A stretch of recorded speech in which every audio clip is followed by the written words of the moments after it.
You know, we all come to information with our own preconceived notions and beliefs, Right. and it's important to acknowledge those. Okay. And from there, we can start to question the information we're consuming. Okay. You know, who's presenting it? Yeah. What's their agenda? Okay. What evidence are they using to support their claims? Right. Are there alternative perspectives that aren't being presented? So it sounds like a call to be active participants Exactly. in the information we consume rather Yeah. than passive recipients. That's it. And I think that's especially important when it comes to topics like mental health, which are often surrounded by, stigma and misinformation. Right. It's crucial to seek out reliable sources. Yeah. Consider diverse perspectives Uh-huh. and engage in, thoughtful dialogue with others. Absolutely. Well, this deep dive has certainly been thought-provoking. It has. It's a reminder that even seemingly simple questions about mental health Right. can lead us down complex and nuanced paths. They do. So as we wrap up, I'm left wondering if there's a broader lesson here Yeah. about the way we engage with information in general. I think there is. Yeah. This video, regardless of whether you agree or disagree with its conclusions, Right. highlights the importance of critical thinking and open-mindedness. Okay. It reminds us that there's rarely a single right answer Yeah. when it comes to, complex societal issues. Right. And that engaging in thoughtful, respectful dialogue, even with those who hold different views, is crucial for navigating these complexities. Well said. Thank you. We're going to be taking a deep dive into a YouTube video that really got me thinking. It's called Why Woke Characters Suck. Have you seen this one? It's from the channel, Mr. Reagan. Yeah, I have, and it definitely sparked a lot of discussion online. Yeah. And this idea that we're seeing in movies and TV shows, characters that are kind of written to check diversity boxes Right. rather than to tell really compelling. Exactly. And the creator of this video, he really, Yeah. he doesn't hold back. He's basically claiming that these woke characters Right. often feel inauthentic. Mm-hmm. And they're relying on these tired tropes instead of, Right. genuine representation. And he even suggests that there might be a hidden agenda behind it all. Yeah, it's a fascinating argument, and it really touches on some of the challenges and complexities of representation in media. Yeah. How do we create characters that are both diverse and authentic? Right. And where is the line between promoting inclusivity and maybe sacrificing good storytelling? Yeah, those are the big questions, right? So let's start by unpacking the creator's main arguments. Okay. One of the things that he talks about is this rehashing issue, Mm-hmm. where he feels like woke characters are often just recycled versions of successful white male characters. Well, he uses Rey from the new Star Wars trilogy as a prime example. Okay. And his point is that she essentially follows the same hero's journey as Luke Skywalker, Right. just with a gender swap. Yeah. And he argues that this approach, while it might be seemingly inclusive, Right. can actually feel hollow Mhm. because it fails to capture the unique experiences and perspective of diverse characters. And it's not just Rey. Right. He brings up other examples like Captain Marvel, the all-female Ghostbusters reboot. Mhm. And he seems to be saying that just changing a character's gender or race doesn't automatically make them interesting or relatable. Right. And this is where I think the discussion gets really interesting. Yeah. What does authentic representation actually? Right. Does it require completely new character archetypes, or can we adapt existing ones in a way that feels genuine? Right. I think there's room for both. Yeah. Um, He also goes into detail about the whole Mary Sue problem. mhm. And he uses Rey again as an example, Right. claiming that she's too perfect, too overpowered, Yes. never really struggles. Yeah. He even questions how she can speak perfect English despite growing up isolated on a junkyard planet. Yeah, it's an interesting critique because it touches on the psychology story. Mm-hmm. Why do we as audience find Mary Sue characters Yeah. so unrelatable?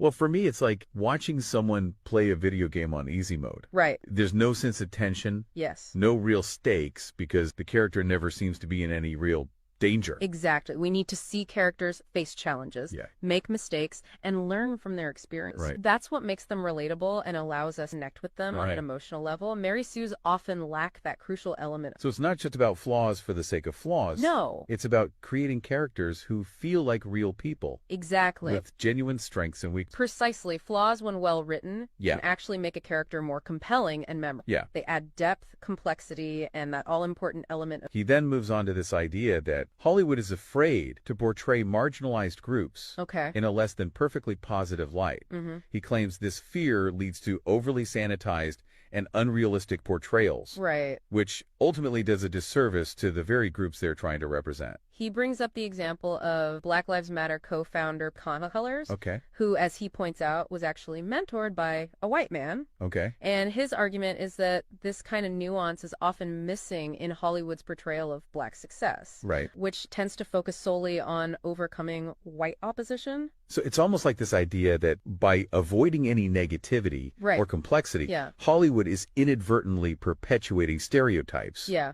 even if unintentionally. Exact. He seems to be arguing that authentic representation requires acknowledging the full spectrum of human experience, even the messy or uncomfortable. He makes a similar point about female characters, claiming that Hollywood often avoids showing them as weak or vulnerable Right. because it doesn't fit the strong woman archetype. It's interesting to think about the historical context. Yeah. How has the portrayal of women in media evolved over, and are we now swinging too far in the opposite direction, creating characters who are almost superhuman in their strength and resilience? It's a delicate balance, isn't it? How do we portray strength and resilience Yeah. while also allowing for vulnerability and complexity? I think that's one of the central tensions the video is grappling with. Absolutely. It raises the question, Yeah. are we afraid of showing the full range of human emotions and experiences in our characters, Right. especially when it comes to representing marginalized groups? So it feels like we're walking this tightrope between, we want to see positive representation,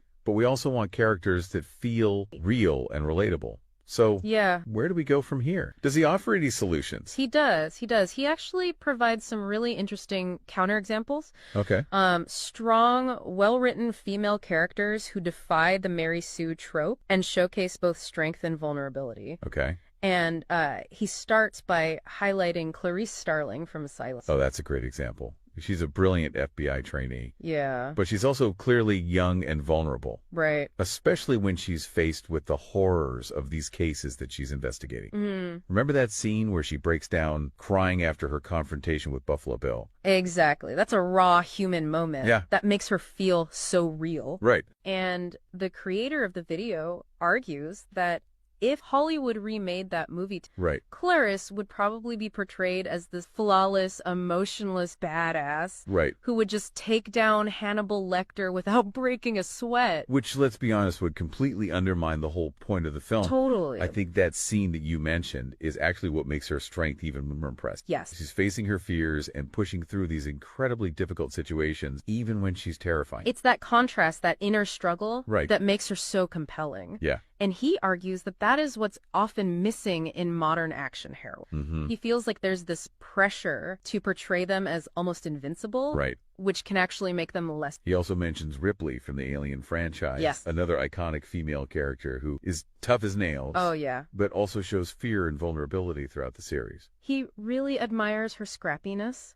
She's not relying on superpowers or special abilities. Right. She's using her wits and her courage to survive. Right. He also points out that she retains her femininity throughout the ordeal, Yeah. which he feels is often missing Right. in modern female action heroes. I see what he means. It's like there's this idea that in order to be strong, Right. women have to become almost masculine. Right. But Ripley shows that you can be both feminine and incredibly strong and resourceful. And he argues that this kind of representation is actually more empowering Right. because it allows for a wider range of Right. female experiences. Right. He even mentions Sarah Connor from Terminator 2, who Right. transforms from, a scared waitress in the first Right. to this hardened warrior in the sequel. But even in her hardened state, she still displays vulnerability, right? Yes. Like when she breaks down before trying to kill the scientist response Skynet. He sees that as a very humanizing moment Yeah. that makes her struggle all the more relatable. Right.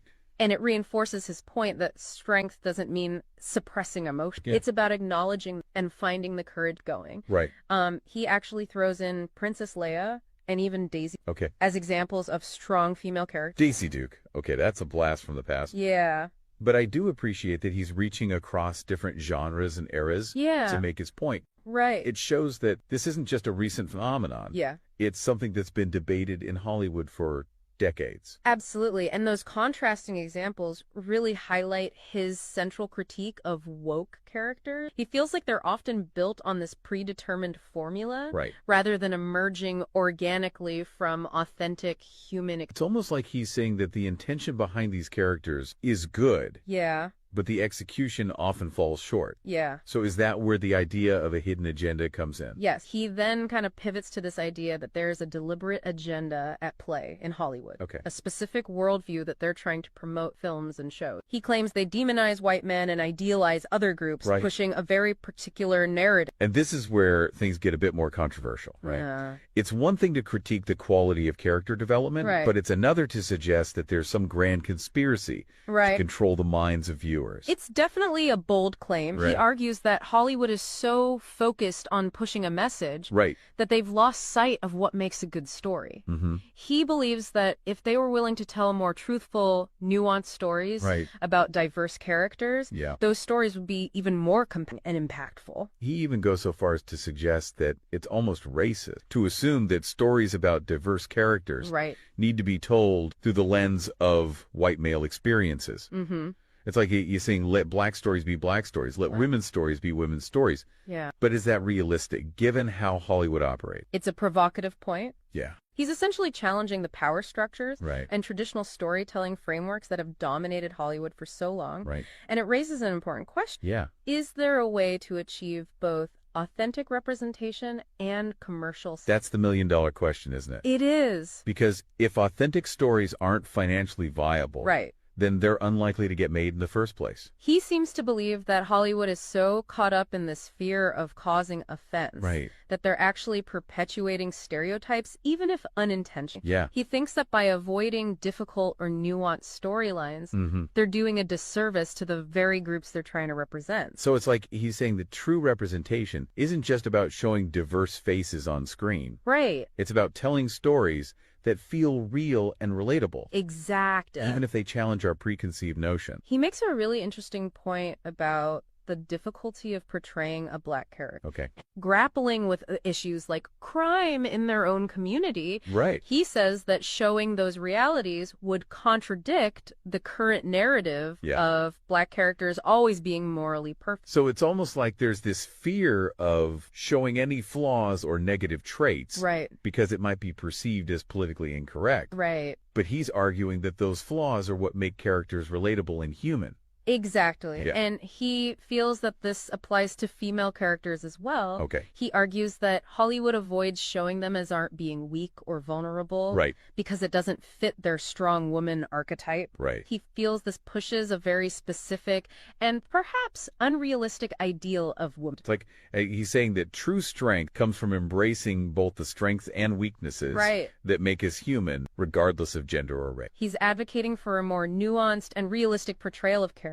Right. One that acknowledges the complexities of human experience Yeah. without shying away from difficult or controversial. So what's his proposed solution? Does he think Hollywood can actually change, or is he just venting his frustrations? Well, he actually ends on a somewhat Okay. He believes that Hollywood's grip on culture is waning, Mm-hmm. and that audiences are increasingly seeking out more authentic and diverse. So he's not completely doom and gloom about the future of storytelling. Not at all. He even encourages viewers to go back and watch movies from the 80s, Okay. arguing that they often did a better job of creating well-rounded, relatable characters, Right. even with their limited representation. Uh-huh. He specifically mentions True Lies, which I found quite amusing. Okay, I have to admit that's a bit of a curveball, True Lies, really. I think he's trying to illustrate that strong characters can transcend any particular era. Right. He sees those older films as evidence that it's possible to create compelling stories Yeah. without sacrificing authenticity or resorting to formulaic tropes. So it's not necessarily about woke versus anti-woke. Right. It's more about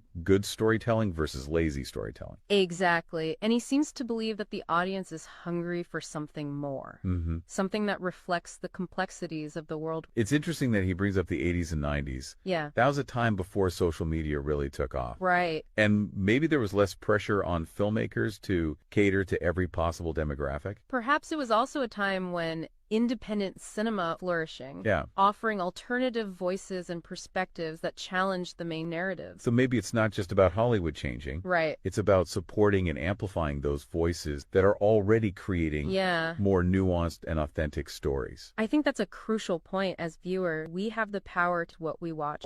Right. We can seek out films and shows that resonate with us, Right. that challenge our perspectives, and that offer more realistic and multifaceted representation. It's like voting with our eyeballs. Right.